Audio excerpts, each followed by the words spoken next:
beautiful afternoon to you. Many thanks for joining us on Flipside, and I'm your host, Olui J.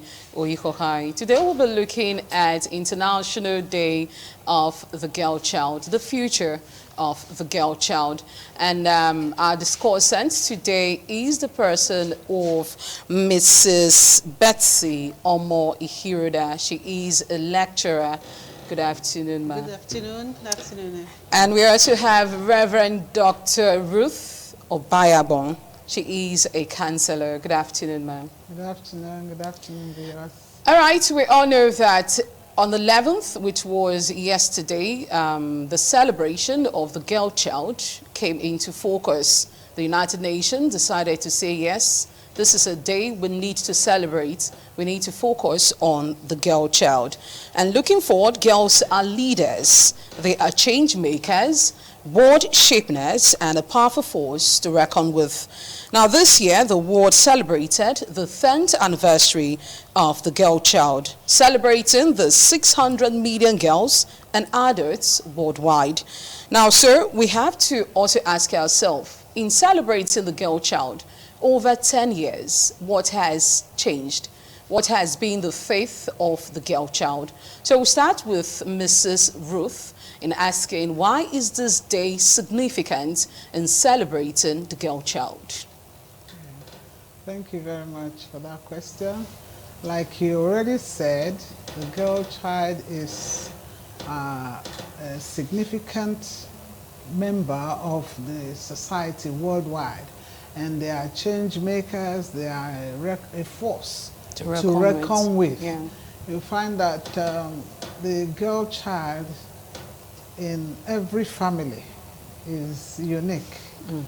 Why do I say so? Although culturally there has been a lot of discriminations against the girl child, but you find that even where people have all boys children, they still go out looking for. You know, there's still one. Yes. I am a typical example. Okay. I had 3 boys and I wasn't okay. My husband said, we're okay, let's stop here. I said, no, I have to have a girl child. And when I had this girl child, there's a feeling that came with it. And my husband, I said he didn't mind, threw a party at the baby's dedication, which he didn't do for the boys. You see, like the scripture says, God made man in his own image. Yeah. And the next sentence that followed that is that male and female created he them. Yeah. So we are the other side of God. The female side, somebody, I saw a post where someone said, female sons. You know, in scriptures there's a scripture that says we are all sons of God. Yeah. You know, so we are made in the express image of God, just like the men. And so without us, without the girl child, society is not balanced. Without the girl child, the home is deficit in some way. And so this celebration, you know, that really brings the importance of the girl child into focus is very welcome. Okay. And I think it's something that should continue. Thank you. All right. So, Mrs. Omo Ihiruda, celebrating 10 years, starting from way back, October 11th.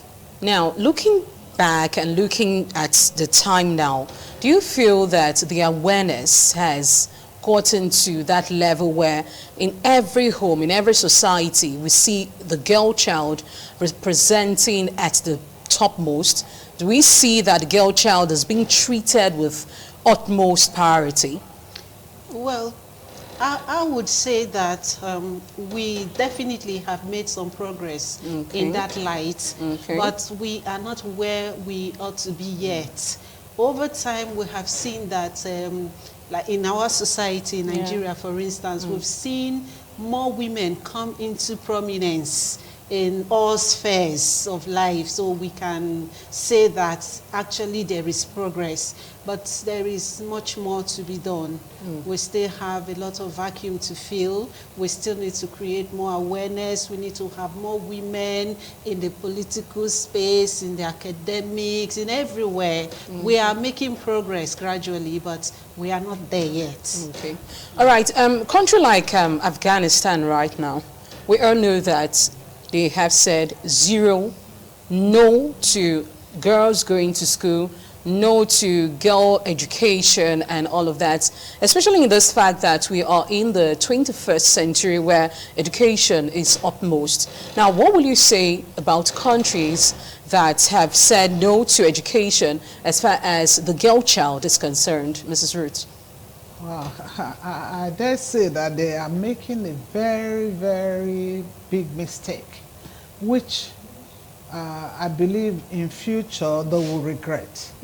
Because when you remove an important member of society, like the girl child, from your operations, of course you have closed the door to many things, many positive contributions that they would have made to such a society. Now, I like referring to the Bible a lot because I'm a pastor too. You find that the Bible in, is it Ecclesiastes also, it says, a garden enclosed is my sister. You know, the girl child carries a lot of things, in her. She carries future generations. You see, the impact she has on her children, is determined by the level of education she receives personally, the amount of information she has, the exposure that she's had in her growing up years up to maturity will determine how she raises her family. So for you to lock her up somewhere and say no education for you, of course, is a case of garbage in, garbage out. It's what she has, she can give. She cannot give what she doesn't have. So it's very, very important that the girl child is made to go through formal and informal education as much as possible so that she can be refined in her own personality, her attitude, her ideas, and these she will pass on to her children as a parent when mentoring them to grow up to become useful members of society. All right. So they have a lot of problems waiting for them, I assure you. Okay. Now, the theme of this here happens to be our time is now, our rights, our future.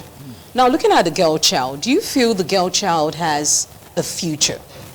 Do you feel the girl child has a right to stand out in the society? Now, let's take, for instance, in the home front. We know we're Africans, yes, quite all right. Now, you find men in living room, maybe they have a discussion, and you find them say something like, oh, there's a woman with us. Oh, madam, go to the kitchen. That is where you're supposed to be. You don't have any knowledge or anything you actually want to add to this discussion.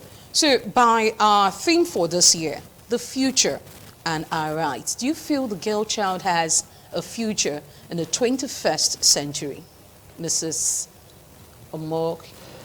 Yes, the girl child certainly has the future in the 21st century, but we must make conscious efforts to give the girl child that space. Any policy that discriminates against the girl child is certainly very retrogressive. It's not going to add to the advancement of any society. So the girl child, we must consciously give the child that space, that environment to be self-fulfilled. We must give the girl child that education she needs. We must give, if we bottle up so you see the girl child, she just goes into her shell and we find out that the major resources are just lying in waste. But if you really give them the opportunity to express themselves, you see that the girl child is very resourceful. For instance, the girl child is the key to productivity in the nation. Why do I say so? The girl child would eventually mature into the woman that will procreate. True. And not only is she given to procreation, she's given to nurturing. We know that the mothers are the first teachers that the children encounter in their lives. So if you do not have an education as a young lady, for instance, what are you going to pass on to your children? What do you give to the children? So you'll find out that even the male children that she has given birth to will be retarded in some ways. But if the girl child is only given a chance to express herself, I believe that the society will be the better for it. Okay. To Mrs. Ruth now, we find some mothers, you'll be surprised, some mothers will be like, why do you want to stress yourself reading? Why do you want to stress yourself wanting to acquire skill acquisition? Now, you also find some parents, mothers especially, telling their children, okay, all you need to do is learn how to cook, learn how to do house chores and some other things. Now, Mrs. Sommer here, it's something that you find the girl child being timid. Now, does this start from the home front? Of course, it does. The home has a major role to play in bringing up the girl child to fit into society. Now, the mother, or that mother that tells the girl child, don't bother yourself to acquire education. In fact, I was told that. Okay. I was told that. My father said, I am in our family line, I am number 6. You know, amongst my father's children, who were 10. And only 2 were boys. And I was, as the 6th, the first boy was the 7th. And the last boy, the 10th person was. So you can imagine the first, second. So the first 5 girls before me listened to that kind of counsel. They just obeyed their parents and you know, went up to primary 6 and went for something to learn a trade, went to work somewhere, married. But when it got to my turn, I said, I didn't know. I want to become a professional. I told him, I want to be a teacher, a nurse, or a doctor. I said, but, you know, the best choice for me was to be a mass communicator. I wanted to appear on TV. I didn't know you were going to bring me here at this time, you know. I admired the media people, so I told him, that's what I wanted to do. But he forced me to go into teaching line, which I am very grateful to him for now. But what I'm trying to say is that the mother that tells the child such things like learn to cook, just look beautiful and you marry, you find a good husband, is herself not informed. You find that such mothers, if you trace their own background, they did not go far too. It also happens to them. Yes, because if you are educated, you want your children to even be more educated than yourself. So it's not for now. It worked in those days. So when I meet young girls and I counsel them, I tell them you have to fight for your right. You know, so that's why I'm in love with this theme. You know, our future, our right. Your rights don't just drop on your laps. You have to fight for them. You know, I fought for my right with my father, and he was forced to send me to school. I reported him to everybody that cared to listen. In fact, the tenants in the house were helping me to beg him. He said, this girl is intelligent. She writes well. Please, sir, send her to secondary school. And he was cornered, so he had to. And thank God he did. Because I can't imagine where I would have been by now. You know, so it's no longer advisable to put your girl child down. And another thing that happens frequently as a counselor and from experience is that where resources are scarce, the boy child seems to get advantage. Yeah. Let's say you want to send children to a private school and it's expensive. They ask the girl child to step down. Maybe they are age mates, or the girl is even older than the boy. Yeah. They say, you see, I can't pay for both of you. You go to a public school, and you know that that very school you are referring to is not as good, not up to standard, as equipped as the other one. It should not be, because psychologically, such a thing affects the child, and that child goes with that mind, and you find that some girls are not happy with fathers. Their fathers, they are not happy with men generally. They are aggressive towards men because of the discrimination they have suffered, even from the home front. So, where you don't have enough resources, please send them to a category of school that you can afford for everybody. Treat them equally, because you never can tell.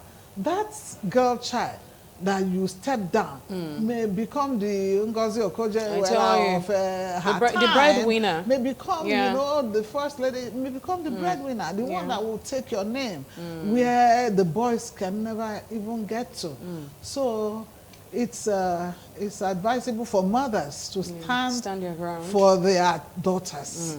My mother stood for me, and thanks be to God for her life. Okay.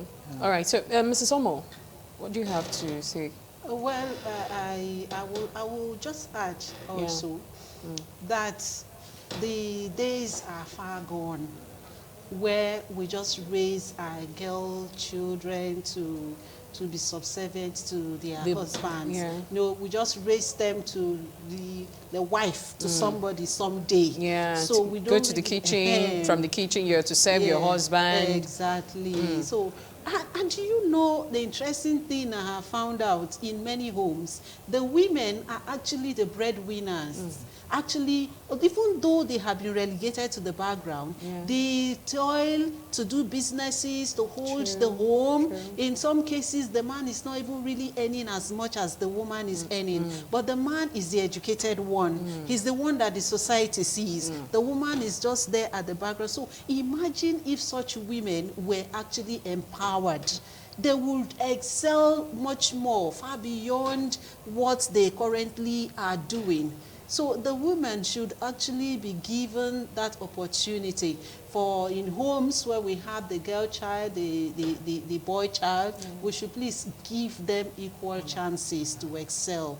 We'll have seen women, even in our days, excel, do valiantly, do exceed men. Excellently. So we should no longer say the women should just be relegated no, to the background. Those days are far gone.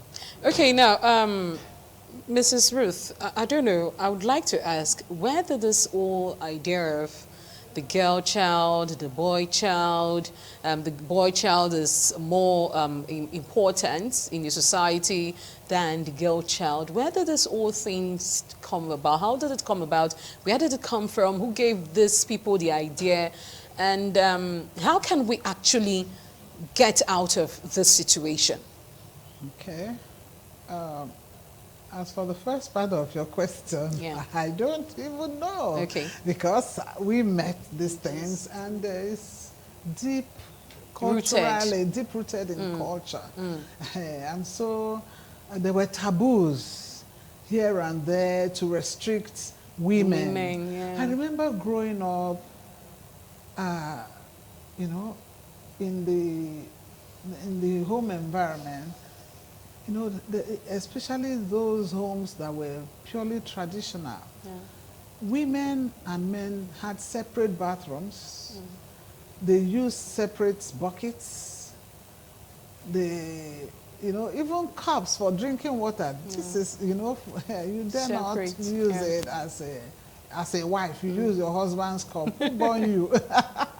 You know, so these things have been there culturally, and culture is something very deep. It's not easy to fight, but with the present awareness, like we are discussing now, sensitization here and there, people are beginning to understand that, God is not gender biased. So that's why he has given talents, he has given gifts, he's given, to men and to women, so that when they have equal opportunity, you can never predict who will do better. True. So, as to concerning how to come out of this, it's by education. By education, by constant reminders of parents that they need to, be fair to their children, whether male or female.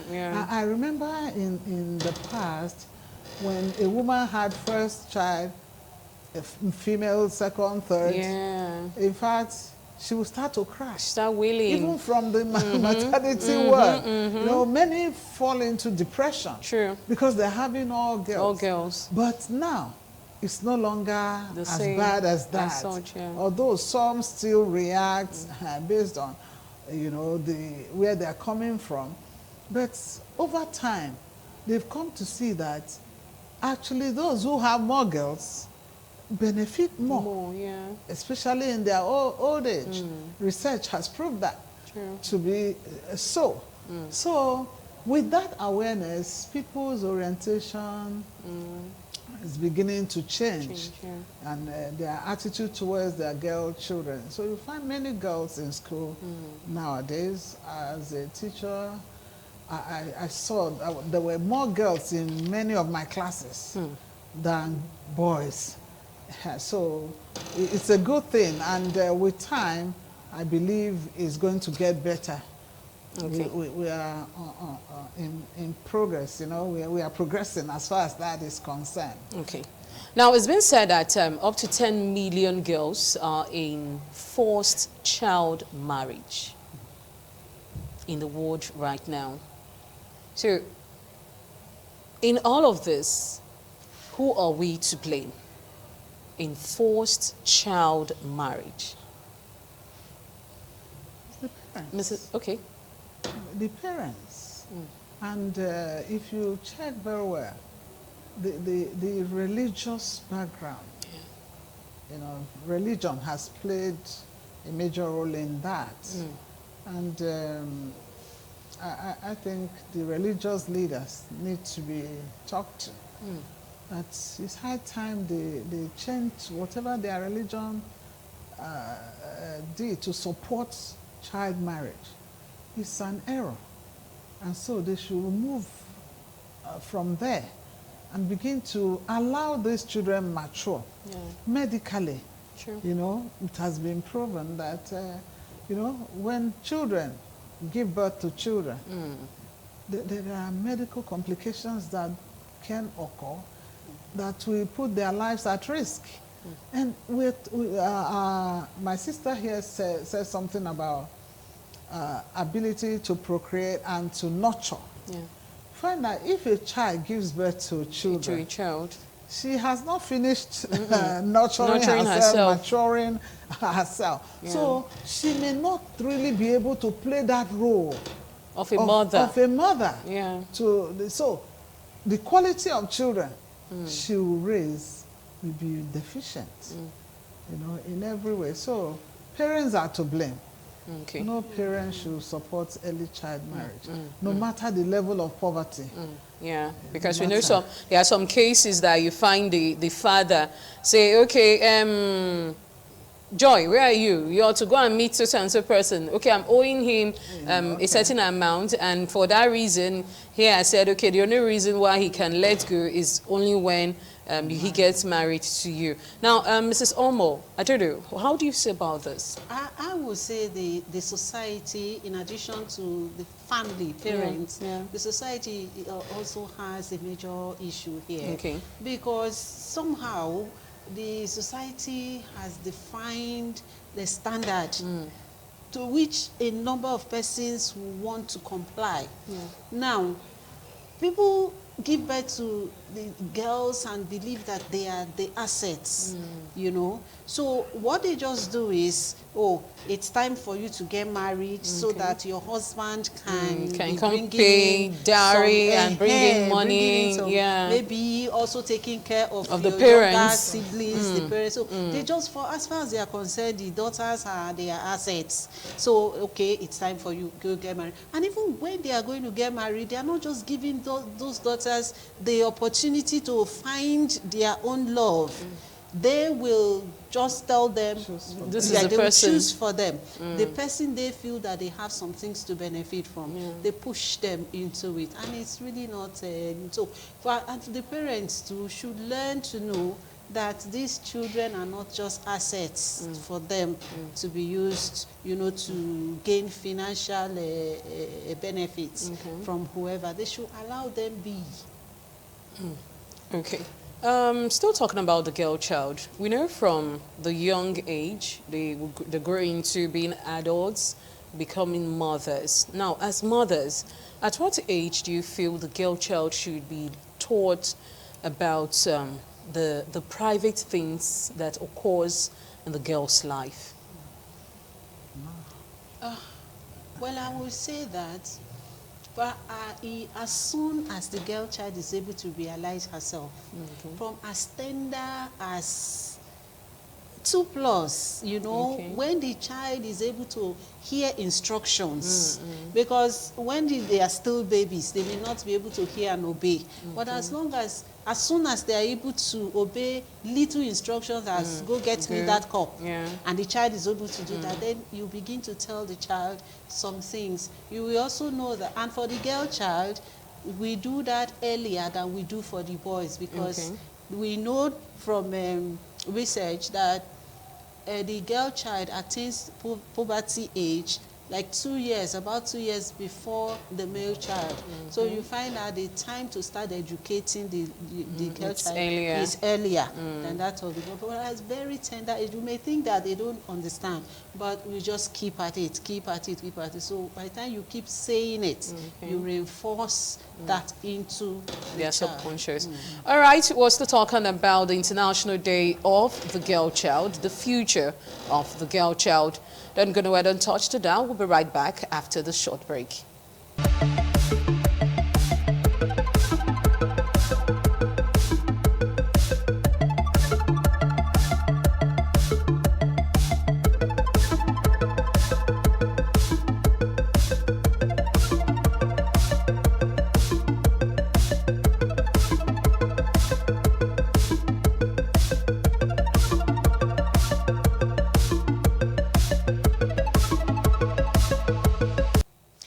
Many thanks for joining us. If you just joined us, this is Flipside with yours sincerely, Oluije Oyikokai. And today our focus is on the girl child.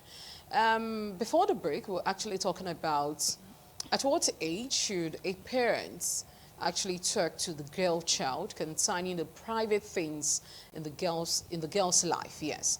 And Mrs. Omo actually says some salient things. As little as age 2, you should actually try as much as you can to start talking to your girl child. Now, back to Mrs. Ruth.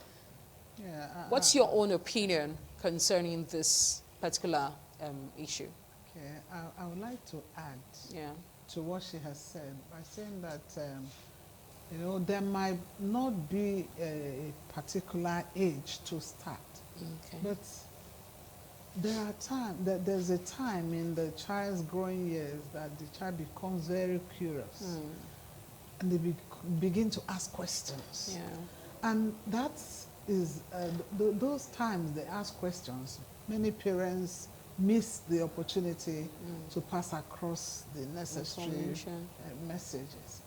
And so, my advice is that parents should be patient with children, especially when they begin to ask questions about who they are. Okay, for example, the mom is pregnant, And the child says, what is in your tummy? And you say it's rice, or it's water, or eba. And before you know pounded it, yam. Pounded yam. Before you know it, your stomach goes down and a baby is, you were confusing the child. I remember my children asking me, what was it? I said, it's your brother or your sister, as the case may be. And there's one of them asked, how did he get in there?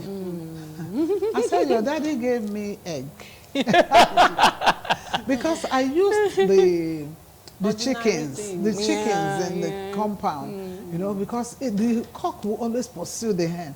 And they will stone the cock and say, leave her alone, leave her. I said, no, leave him.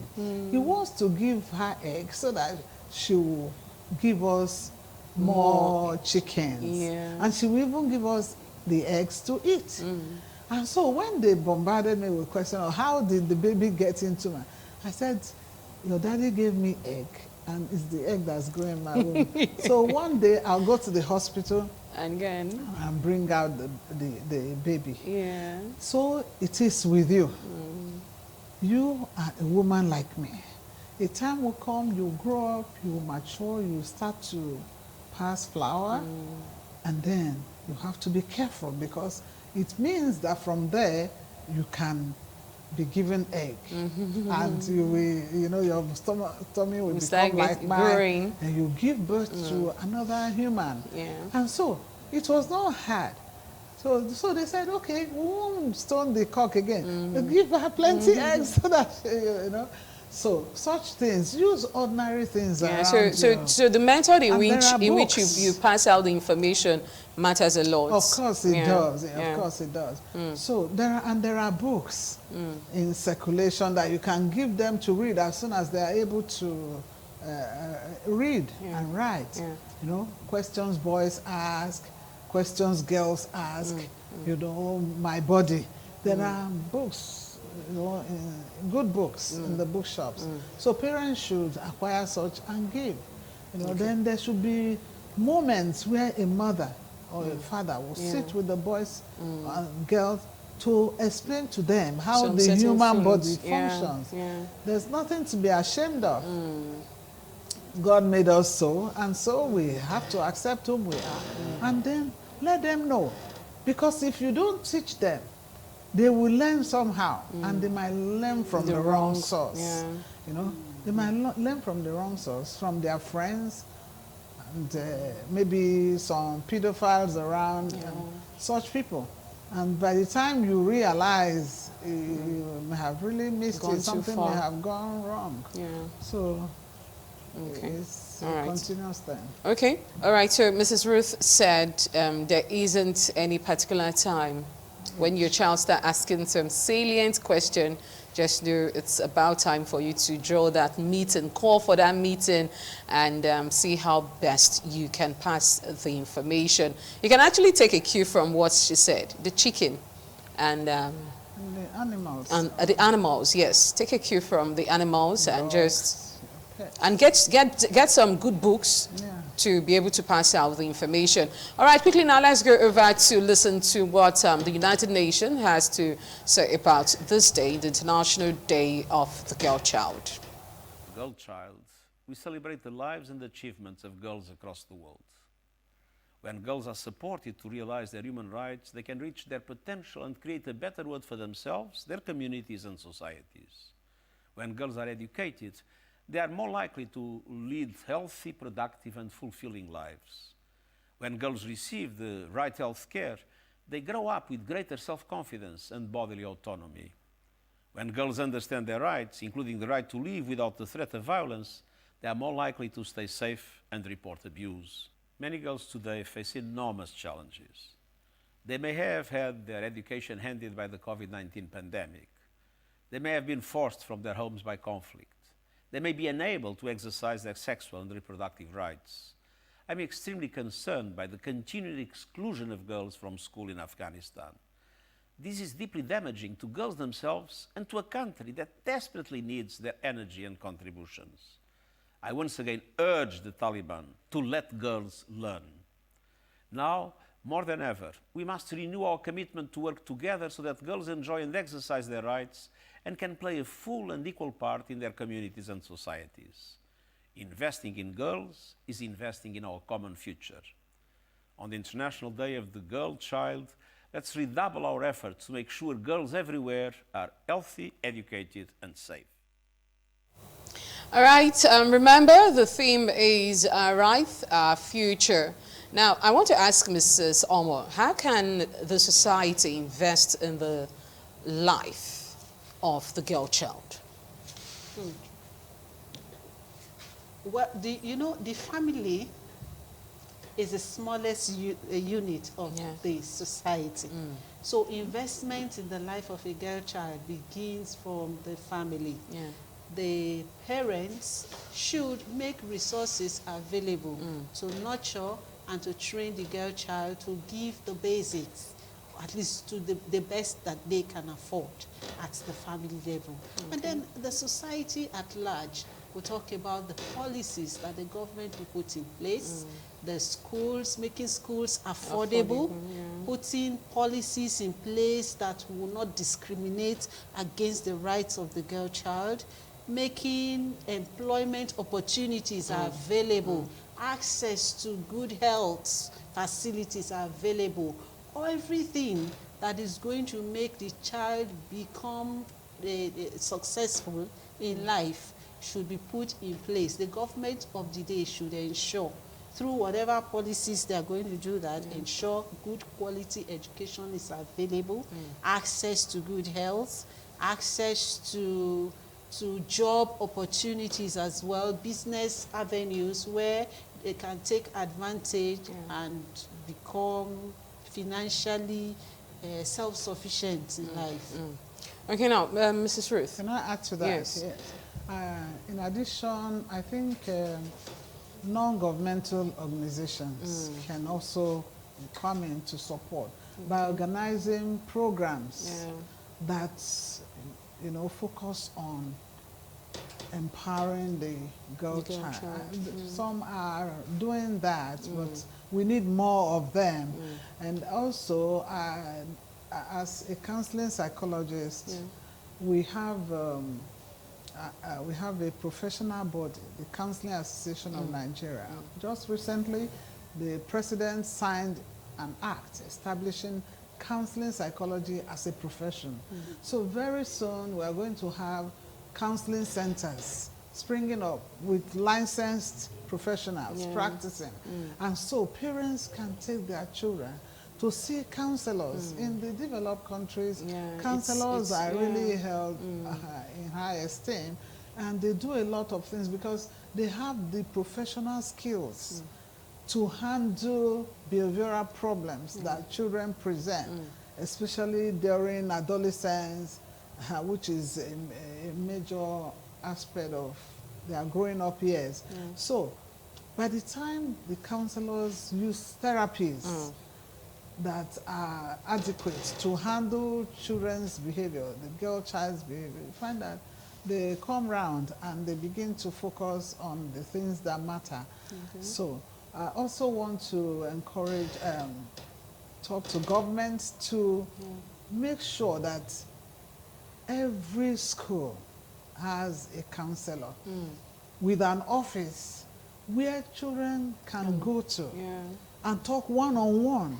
With the and counselor, one of the things we uphold very well in our profession is confidentiality.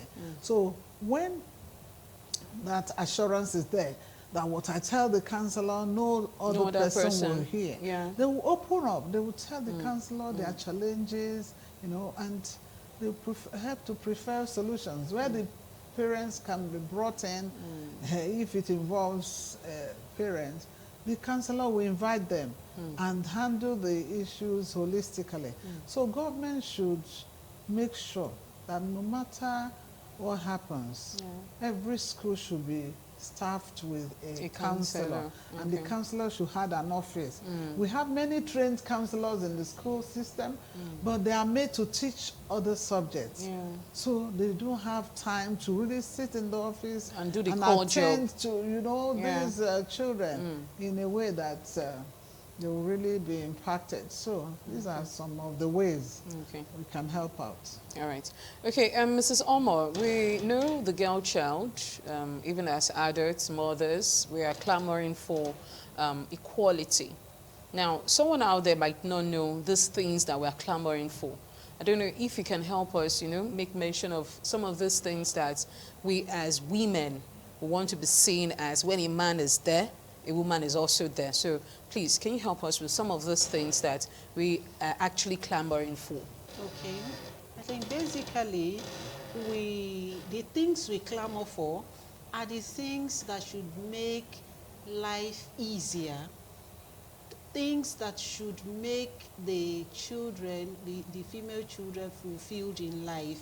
Okay. So it's different things will be required at different stages of life. Yeah. For instance, beginning from childhood, we have already established the fact that in the home, the male child, the female child should be given equal access to whatever resources the family available can afford.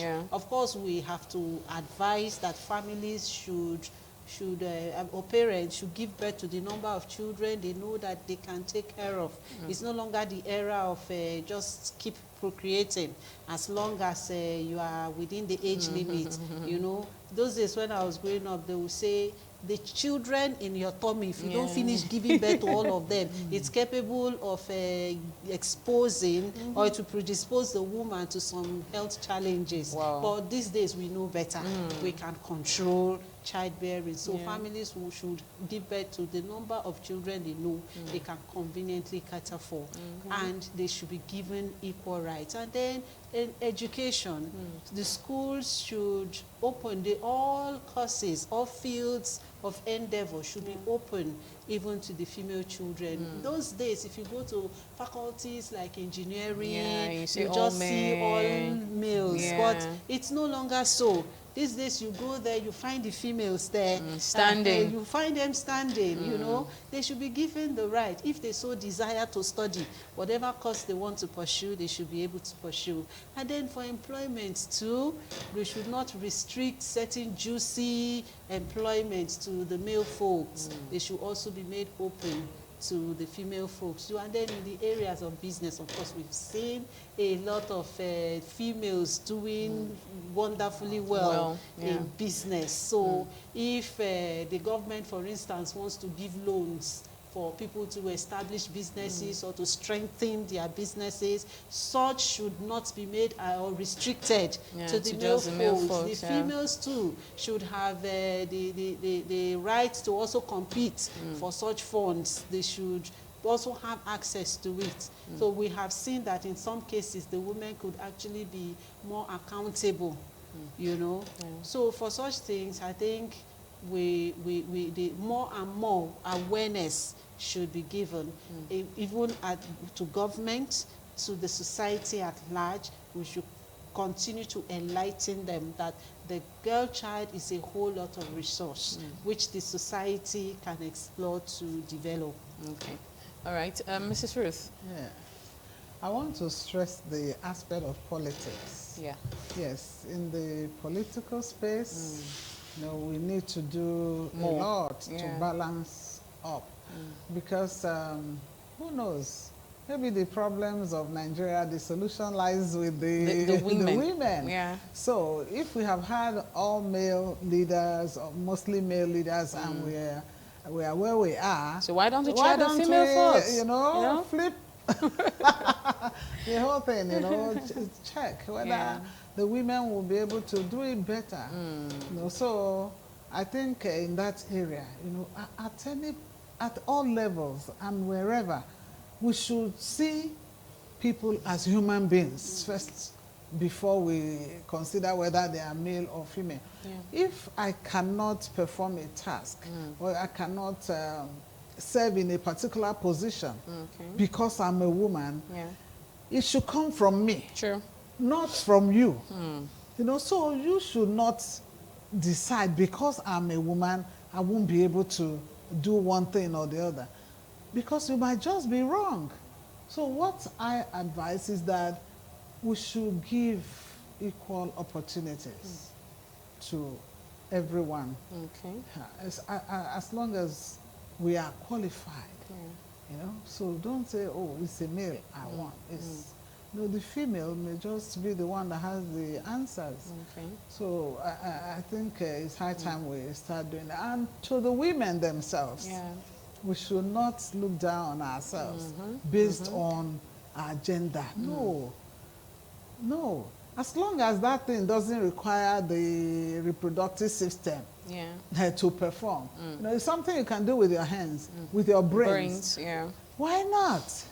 You can do it. So we should believe in ourselves and, you know, be ready to try and not just give up before, you know, we even try.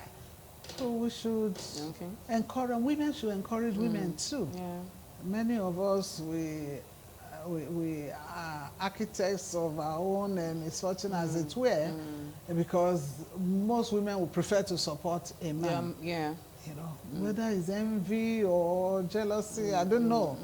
Women hardly support their own. So that should change. We've tried all of that and it hasn't worked. So let's, you know, do something differently and see whether things will not be better. And then, of course, we live in the world.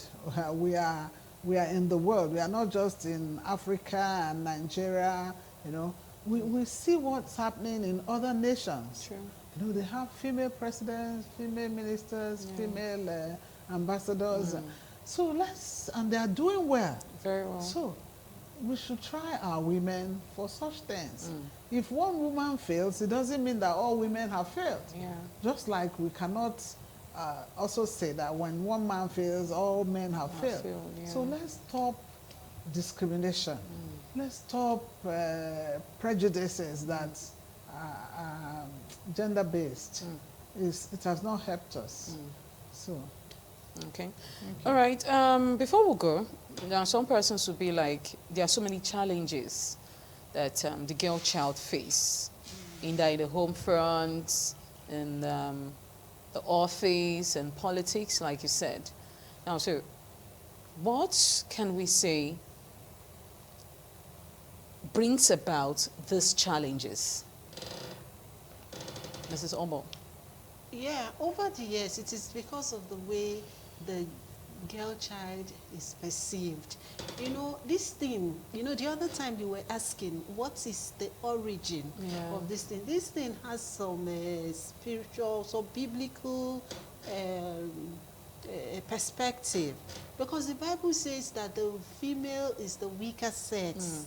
So, the weaker sex, not because the female is inferior. But you find out that really, when it comes to certain things like stamina, you find out that the male folk might have more stamina than the females. And then the Bible also says that the man is the head of the woman. The head of the woman, not so that he can trample upon her rights, you know, because in the home, if there has to be decision making, and then everybody is not thinking in the same direction, somebody's own decision must prevail. So it has to be the man. But that is not to say that the man should just override the woman and keep her there as the slave. No, that's not the intention.